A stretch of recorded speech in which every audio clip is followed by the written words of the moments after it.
The Sealed Ones, by Dan Mason. Introduction. In the year 2032, the world changed forever. The restraining force that held back evil had been removed, and the clock of judgment began to tick louder. Governments collapsed, alliances broke, and the global order convulsed under the weight of its rebellion. In Israel, something extraordinary happened. Amid missiles, earthquakes, and rising lawlessness, a quiet whisper stirred in the ancient tribes. Young men from across the 12 tribes of Jacob, long forgotten by the world, began to hear a call. It was not political, it was not military, it was divine. They were not preachers, they were not warriors, but they would soon be both. An angel of the Lord descended not with weapons, but with a seal, one not made with human hands, a mark upon the forehead, a symbol that heaven itself would recognize. These 144,000 Jewish men would walk through the fire of the tribulation untouched by the plagues meant for the rebellious, not because of their strength, but because of their God. This is the story of Yosef ben Judah, a quiet Torah student from Haifa who never imagined he would be called to confront the beast, face the false prophet, or carry the name of the Lamb into the darkest corners of a dying world.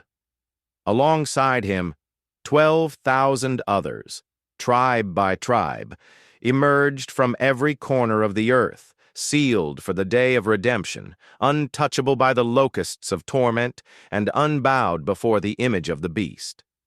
This is the story the world tried to silence. The story of the sealed. It begins where all redemption stories begin, not in strength, but in surrender. Chapter 1. The Mark of the East. Hall of Learning, Haifa, Israel, Day 23, month of Tammuz, 2032. Yosef sat with his hands wrapped around the steaming cup of bitter coffee. The old rabbi's voice droned from the holographic screen at the far end of the study hall. The Tanakh was open before him, but his mind drifted. Something in the air had shifted. It was like the earth beneath his feet was holding its breath. And I saw another angel ascending from the east. The rabbi read aloud from Revelation. Yosef's hand froze. He didn't remember this verse being read in the yeshiva before. It wasn't part of the daily parsha. He looked up.